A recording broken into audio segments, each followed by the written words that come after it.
هي التوفيق من عند ربي سبحانه.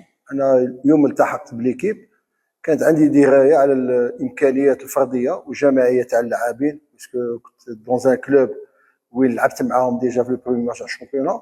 شفت بلي كاينه بوسيبيليتي. حنا واش زدنا والو، حنا ولا اشتغلنا بالك زدنا شويه لانتونسيتي.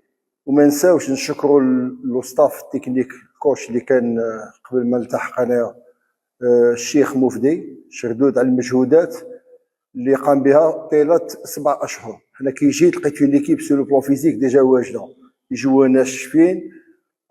كان عندهم مشكل نتاع النتائج. دونك ان جوور اللي يلعب كاع الاسبوع يخدم وما يحققش نتيجه نهايه الاسبوع يوم المباراه، اوتوماتيكمون يدخل له الشك. انا نظن باللي هذا الجانب هذا ركزنا عليه، ولي توت ان ستاف، الشيخ نور الدين دهام، لو بريباراتور فيزيك تاعنا عليه، ولونترينور تاع لي غارديان صديق بوهدا. في لو ديسكور مع لي جوور قلت لهم لن نحقق شيء جوسكا بريزون.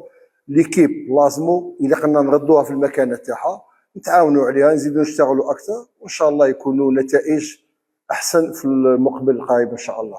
فيما يخص اللقاء تاع اليوم بالنسبه للخصم حسين داي، سي اون ليكيب اللي دار فو با في الملعب تاعهم. سي اون ليكيب كيما يقول لك جاوب اراده قويه باش يحققوا نتيجه ايجابيه باش يقعدوا في لاكورس تاع لو بوديوم.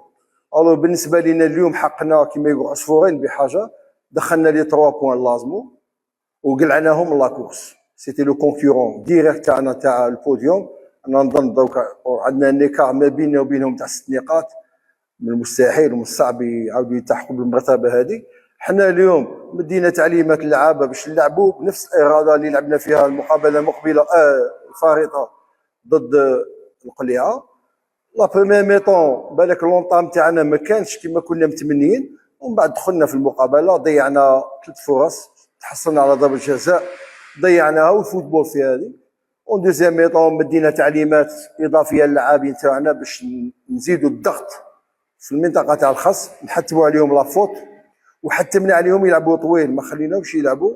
الحمد لله سي اون اكسيون دو جو براتيكمون 3 باس اونت لي جوار تاعنا، لقينا لانترفال اون باس او روتري. انا نظن قنينا ضيع ضربه الجزاء، ومن بعد الى ريكتيفي لو تير.